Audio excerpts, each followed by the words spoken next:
Selamat datang di Universitas Udayana. Nah, kali ini narasi mahasiswa udah di Fakultas Ilmu Sosial dan Ilmu Politik. Nah, buat kalian yang kemarin request ke kami nanyain tentang salah satu jurusan yang ada di FISIP Udayana, yaitu Ilmu Komunikasi. Nah, semoga video ini bisa menjadi jawaban buat kalian. Yuk, kita kepoin.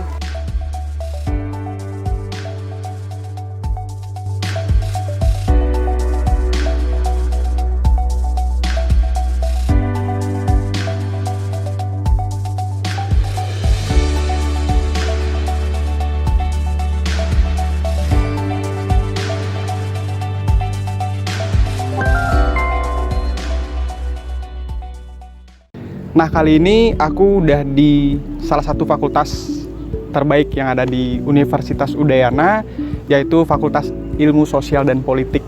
Nah, banyak nih kemarin yang DM di Instagram kami, di narasi mahasiswa nanyain, Kak, bisa nggak kepoin tentang jurusan ilmu komunikasi? Kira-kira kalau mau masuk jurusan ilmu komunikasi itu bisa nggak kita yang introvert gabung dan nyoba untuk masuk ke jurusan ilmu komunikasi?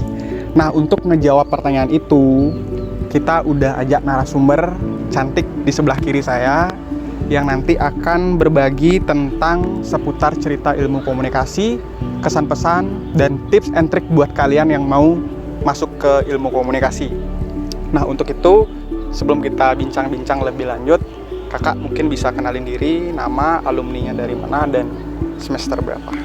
Oke, halo. Ini akrabnya disapa siapa nih teman-teman sahabat Narasi Mahasiswa mungkin bisa kita kenal dengan Narmawa. Oh, Narmawa. Hai Narmawa. Kenalin, aku nama lengkap dulu ya. Nama aku Kadek Darmayeni Putri Widiarta. Teman-teman ataupun sobat Narmawa bisa akrab sapa aku Putri, dan aku alumni dari SMA Negeri 1 Gianyar dan saat ini sebagai mahasiswa Ilmu Komunikasi di FISIP Udayana di semester 6 gitu. Okay. Nah, tadi kan udah disampaikan nih kakak alumni dari SMA Negeri 1 Gianyar. Negeri 1 Gianyar. Nah, kalau boleh tahu masuk ke Ilmu Komunikasi Udayana itu lewat jalur apa ya? Oke, aku angkatan 2019 dan aku masuknya di jalur SBMPTN. Juang UTBK gitu. Oke. Berarti nanti bisa dong kiat-kiat biar adik-adik kita di SMA SMK gimana sih tips untuk bisa dapat peringkat atau nilai yang terbaik di UTBK. Nah, itu kita nanti akan bahas di akhir video. Nah, Kak, selain sibuk kuliah ilmu komunikasi nih, ada kesibukan lain nggak yang diambil di kampus? Oke, kalau di organisasi aku baru aja lengser jadi wakil ketua himpunan di program studi ilmu komunikasi, dan saat ini aku aktif di organisasi di luar kampus namanya Perhumas Muda Denpasar Bali gitu. Itu fokusnya itu di bidang humas ataupun public relations. Kemudian aku juga bergabung di organisasi anak muda di bagian agensi PR gitu ya. Itu di bawah naungan APPRI. Nah, ada namanya Apprentice Young Squad. Itu organisasi nasional yang mewadahi di bidang PR juga. Dan aku saat ini ikut sebagai salah satu peserta MBKM Magang Merdeka. Itu sih kesibukannya sekarang. Berarti selain kuliah ada kesibukan organisasi juga yang digeluti. Organisasi. Nah, boleh nggak sharing kenapa sih Putri milih ilmu komunikasi nih yang jadi jurusan yang benar-benar ditekuni untuk kuliah? Kenapa nggak jurusan lain, mungkin di bidang ekonomi atau bahkan di FISIP Udayana pun kan banyak prodi tuh. Kenapa milih ilmu komunikasi? Oke, ini langsung flashback gitu ya rasanya, kayak udah semester 6 habis itu balik lagi kayak waktu di kelas 12 tuh ibaratnya udah di persimpangan jalan mau kemana nih habis ini gitu ya kan. Kalau dulu itu alasan kenapa aku milih ilmu komunikasi karena biasa tes refleksi diri gitu kan, udah di saat kita tuh bingung mau kemana, aku ikut tes untuk kenalin siapa aku. Dulu fun fact, dulu waktu SMA aku anak ekonomi. Aku lomba aku lomba akuntansi Kompak UI itu aku ikut dan akhirnya pokoknya panjang ceritanya, intinya nemu SBM, aku ikut. Sebelum SBM itu aku gini, tes MBTI itu loh. Ya, itu aku akhirnya nemu nih, aku memetain di mana potensi aku. ibaratnya aku memutuskan di mana itu persimpangan terbesarku sih. Semua teman-temanku ngira aku akuntansi, tapi aku ilmu komunikasi. Kenapa? Karena itu aku memetakan apa kelebihan aku dan aku ingin terjun di mana potensi aku ada gitu. Ibaratnya kalau akuntansi itu aku harus belajar 2 kali lebih keras gitu. Sedangkan aku pengen melakukan ataupun mendalami keilmuan yang mana potensi aku dan aku bisa kerja sekaligus aku seneng gitu. Oke. Berarti bisa dibilang ilmu komunikasi ini passion berarti ya? Iya, benar. Oke. Berarti akuntansi mungkin hitung-hitungannya agak gimana gitu. Kebetulan saya anak akuntansi soalnya.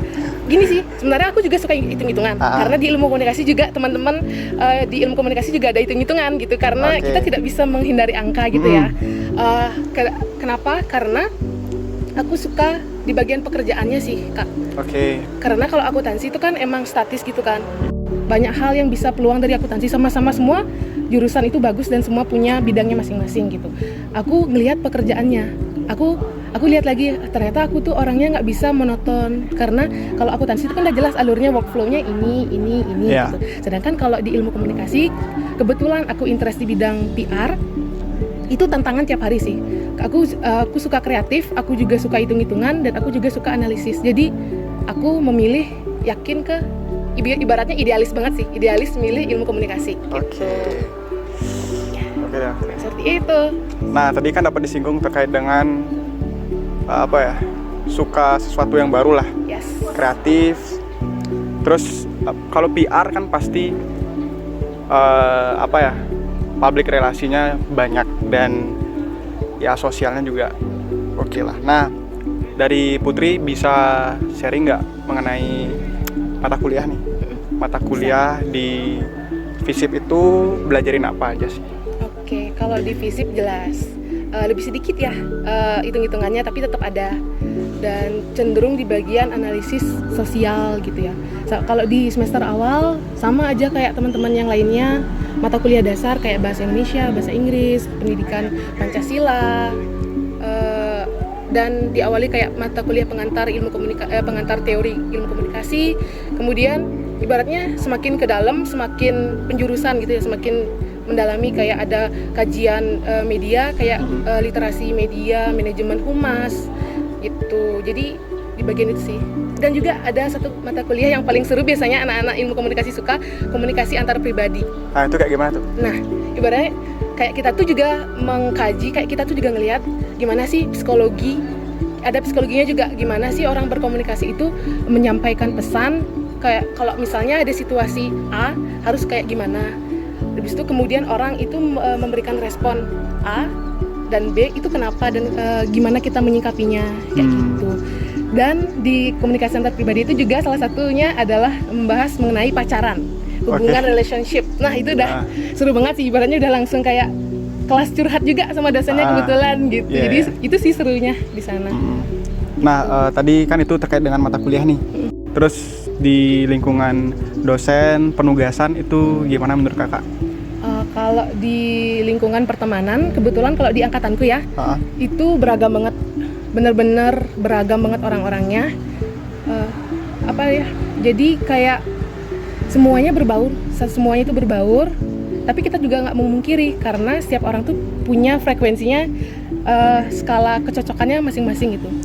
Punya temen dekatnya masing-masing, kayak kalau ngobrol yang lebih dekat sama orangnya ini aja gitu. Tapi kalau udah ketemu di satu kelas ya berbaur, nggak ada ibaratnya geng utara, geng selatan, aku nggak mau. Habis itu aku ingin bersaing gitu, nggak ada. Benar-benar kayak kalau udah di kelas ya udah saingan sehat, gimana berkelompok. Habis itu ya berbaur seperti teman pada umumnya gitu. Jadi nggak ada sih. Ibaratnya gini, biasanya orang-orang tuh kan biasanya kayak kamu penampilannya kurang gaul, itu kan stereotip tuh. Kalau ilmu komunikasi kalau orangnya cantik, ganteng, itu aja yang dijadiin teman gitu kan. Kalau nggak show, bukan ilmu komunikasi, nggak ada. Berarti nggak ada diskriminasi terkait dengan itu ya? Iya. Kalau kamu mau rambutmu pink kah, abis itu warna kulitmu apa, ya udah itu kamu, dan kita nerima kan, kita temenan, dan ya kita respect each other aja gitu. Terus terkait dengan dosen, gimana ngajarnya kak? Seru banget sih, kayak setiap ibaratnya gini, kalau dosen di ilmu komunikasi bukan hanya akademisi, tapi praktisi juga. Jadi karena balik lagi ilmu komunikasi ini ilmunya praktek banget dan multidisiplin, kayak pasti sih orang bilang kayak gini, ngapain sih kuliah ilmu komunikasi, kan ngomong doang. Betul. Ngomong doang. Mari kita buktikan. Teman-teman juga bisa lihat nanti gimana cerita-cerita anak-anak ilmu komunikasi gitu. Kalau di dosen-dosen di ilmu komunikasi itu seru banget. Kayak ibaratnya setiap ada mata kuliah pasti ada studi kasusnya terkini. Jadi kita tuh sambil analisis, berpikir kritis, analisis, dan berani mengungkapkan pendapat itu udah setiap hari di kelas sudah ayo nih silakan nih ada topik ini, dosennya pertama ngasih materi, ada kasus nih silakan bahas dan gimana itu sih serunya. Jadi kayak tantangan, kayak ada aja bahasan yang terkini gitu, karena bahasan dari keilmuan ilmu komunikasi itu hal kekinian juga gitu. Oke. Itu terkait dengan dosen dan juga lingkungan pertemanan ya. Ya. Nah, ini buat teman-teman adik-adik SMA SMK, kalau dari penjelasan Putri tadi, anak SMA IPA, IPS, bahkan SMK pun tidak menutup kemungkinan kalau memang mereka punya minat untuk masuk jurusan ilmu komunikasi. Iya, benar banget. Nah, pertanyaannya, ini sering ditanyain juga sama adik-adik kita, kira-kira ada nggak kualifikasi khusus yang harus mereka miliki untuk bisa masuk ke ilmu komunikasi? Misalkan dari SMK, public speakingnya udah bagus, terus harus bisa minimal bahasa asing, itu bener nggak kayak gitu, Kak? Atau gimana? Kalau di bagian kualifikasi untuk masuk itu, kalau SNM rapot, SBM ya udah UTBK, itu sih. Kalau di bagian kualifikasi, dan sekarang itu di Universitas Udayana juga ada dibuka jalur prestasi. Jadi kalau mungkin adik-adik di sini udah mengukir prestasi itu, udah nyiapin track untuk nyari ilmu komunikasi, emang udah yakin itu mau ke sana, udah nyiapin prestasinya, bisa banget untuk lewat jalur prestasi. Biasanya itu sih untuk adik-adik mahasiswa yang emang udah lomba juara, misalnya juara debat, juara public speaking yang ibaratnya biasanya pidato, orasi, habis itu ataupun mading ilmiah jurnalistik buat berita. Itu bisa banget dilampirin dan ikut di jalur prestasi. Benar banget. Berarti terbuka banget ya buat mereka-mereka ya. Iya, benar. Dan bahkan yang introvert pun sebenarnya bisa kayak gitu kan. Iya, bisa banget. Oke. Beragam di kelas, ada ambivert, introvert, extrovert. Jadi pasti sih, ya kan yang dibilang kalau ilmu komunikasi, aku nggak bisa ngomong gitu kan. Aku introvert, nggak bisa. Nah, aku langsung klarifikasi gitu ya. Boleh. Klarifikasi, semuanya bisa teman-teman. Jadi semua udah punya jalannya masing-masing. Jadi kalau udah kuliah itu balik lagi ke kita yang punya tanggung jawab, kita yang punya tanggung jawab ngukir jalan kita tuh mau kemana gitu. Ibaratnya kita yang membuat besar nama universitas, bukan universitas yang membuat nama kita besar gitu. Karena dimanapun kita berada, ibaratnya emas, dimanapun kamu diam itu jadi emas gitu loh. Nah, sama aja balik lagi kayak introvert, extrovert, dan sebagian dan lain-lainnya tentang karakter mungkin ya, ada yang nggak pede mungkin. Aku mau klarifikasi bahwa apapun bisa jadi apapun dan dimanapun, balik lagi ke dirinya masing-masing. Misalnya kalau kamu introvert, nggak bisa di depan layar, aku takut sama orang, nggak bisa ngomong, aku nggak bisa lihat kamera gitu. Itu punya mungkin anak karya tulis gitu ya, suka meneliti, itu ada tuh, bisa ikut PKM, karya tulis ilmiah, kajian tentang media, itu punya karirnya cerah juga gitu. Jadi punya jalannya masing-masing gitu. Kalau kamu emang suka di depan layar, host, news anchor, habis itu di bagian public speaking, itu ya yang seperti biasa kita lihat gitu. Jadi semua orang punya jalannya masing-masing gitu. Semua bisa jadi apapun, balik lagi ke kita gitu. Gitu. Berarti udah lengkap banget ya yang dijelasin Putri tadi. Kualifikasi tidak menutup kemungkinan bagi mereka yang mau masuk ke jurusan ilmu komunikasi. Bahkan ketika kita masuk di ilmu komunikasi pun banyak kompetensi ataupun pengalaman yang nanti kita akan dapat ketika lulus. Mungkin relasi kita akan bertambah, komunikatif dan juga kreatif. Walaupun kita tidak terlalu pede nih di depan layar, di balik layar pun juga ya karirnya juga oke lah ilmu komunikasi. Tapi kalau boleh juga nambahin, aku saranin sih buat teman-teman coba aja semuanya. Jangan di awal langsung bilang kayaknya bukan itu deh bidangku. Jadi di sini nih saatnya mencoba, kayak cobain semuanya. Nanti pasti ketahuan di mana kita nyamannya. Itu jadi jangan di awal mendiagnosis. Kalau anak dokter kan ibaratnya nggak boleh nih salah diagnosis diri sendiri itu apa namanya? Kayak pokoknya kayak gitu kan, self diagnose. Kita nggak boleh self diagnose. Jadi kita harus buktikan, nggak boleh katanya, nggak boleh kayaknya, coba gitu. Karena dengan gelar status mahasiswa ini banyak banget peluangnya yang bisa kita dapetin gitu. Jadi coba semua dah gitu. Oke deh. Ya. Nah, ini yang paling sering banget ditanyain adik-adik kita di SMA SMK, bahkan mungkin calon mertua ya. Nah, calon mertua, kamu jurusan ilmu komunikasi, kerjanya di mana? Nah, jenjang karirnya tuh kira-kira gimana Kak ya? Kalau anak-anak ilmu komunikasi? Oke. Kalau jenjang karir itu bisa yang horizontal, ada yang vertikal. Nah, itu gimana maksudnya? Maksudnya itu tergantung kamu mau diamnya di mana. Misalnya kamu pengen di bidang akademik ini. Kan aku misalnya profesi bagi dua, akademisi, ada praktisi. Misalnya akademisi itu ada jenjang vertikalnya juga. Ibaratnya jadi dosen kan ada dosen golongan A, B, 4 itu penggolongannya itu bisa. Kalau penggolongan vertikal lain misalnya di bidang public relations, ada junior public relations, senior public relations, dan bisa jadi markom di bagian senior, junior, dan juga direktur komunikasi. Ada khususnya itu, pasti ada direktur komunikasi. Gitu. Kalau horizontal itu memanjang gitu kan. Ibaratnya jadi dosen iya, punya bisnis event organizer iya, penulis juga bisa iya, copywriter juga iya, jadi horizontal. Jadi melebar gitu, bukan ke atas. Kalau ke atas itu kan ada jenjangnya senior, junior, senior gitu. Kalau horizontal itu yang banyak gitu. Banyak banget jadi peluangnya, jadi kayak jadi dosen tapi hari Sabtu Minggu jadi MC itu namanya yang horizontal. Itu jenjang karir. Berarti peluang di ilmu komunikasi ini banyak banget sebenarnya, bisa kemana aja. Selain akademisi, ya ke profesi juga bisa gitu ya.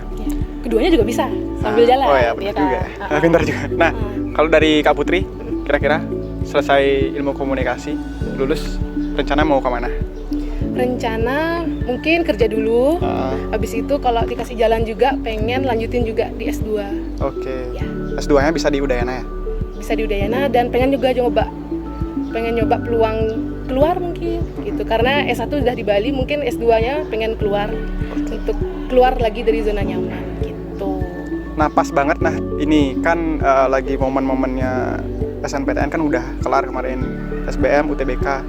Nah, tadi kan kita udah janji nih di awal video, nilai UTBK Putri pas lulus di Udayana kemarin berapa ya? UTBK aku agak lupa sih, sekitar 624 atau 621 antara itu. 624, 621. Nah, bisa teman-teman catat, itu kisaran yang kebetulan mungkin, aku segitu dapatnya lolos di Ikom Udayana. Kalau bisa lebih tinggi, nah itu kan lebih oke ya itu. Iya, jadi lebih tenang gitu ya pengumumannya. Iya. Gitu. Nah, ini mungkin jadi closing statement dari kita, dari Narasi Mahasiswa dan juga Kak Putri. Kira-kira ada nggak pesan dan juga tips buat adik-adik kita di SMA SMK yang memang punya minat dan mereka antusias? Nah, kira-kira orang seperti apakah yang cocok di ilmu komunikasi, dan apa tips buat mereka dan juga pesan lah biar mereka semangat nih ngelanjutin UTBK dan ya ilmu komunikasi. Kalau udah passion kalian, ya udah lanjutin aja kayak gitu. Oke, kalau dari aku untuk pesan buat teman-teman semuanya yang lagi berjuang, karena aku ngerasain banget sih, setidaknya aku udah dapat gambaran gimana perasaan di saat mau tes UTBK, sedang tes UTBK dan nunggu pengumuman UTBK, itu aku udah ngerasain banget sih. Jadi pesannya adalah kalau kamu udah target itu, udah kamu yakin itu, udah bener-bener emang dari pilihan baiknya sih emang dari diri sendiri ya, pengennya mau ke sana. Jadi kamu bertanggung jawab atas apa pilihanmu. Gitu. Jadi pesanku adalah just fight for your dream. Kasih yang terbaik gitu. Jadi kasih aja dah jor-joran semuanya, nothing tulus. Habis itu usaha terbaik mungkin. Habis itu tipsnya lagi satu, kalau UTBK kalau boleh latihan soal yang banyak, sama H-1 itu harus kondisi fit. Biar nggak kita tuh udah mati-matian nih belajarnya. Aku udah tahu banget sih ada yang belajarnya sampai pagi, baru itu belajarnya sampai 12 jam setiap harinya gitu.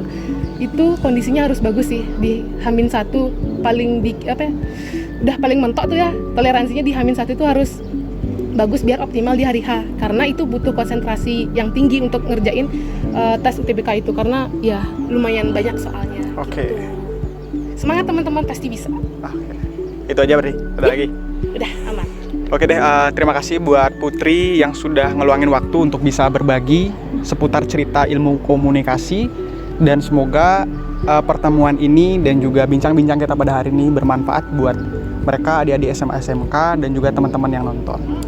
Astungkara, amin. Buat teman-teman narasi mahasiswa, jika video ini bermanfaat, silahkan di like, Komen. dan komen, serta di subscribe. Yes. Dan mungkin nanti jika ada pertanyaan lebih lanjut terkait dengan ilmu komunikasi, mungkin nanti kita bisa cantumkan Instagram dari Kak Putri. Ya, @Darmayani Putri. Oke. Makasih juga udah diundang untuk cerita-cerita, dan sampai jumpa. Tak tunggu ya di Ilmu Komunikasi FISIP Udayana. Oke, see you, bye-bye. Bye.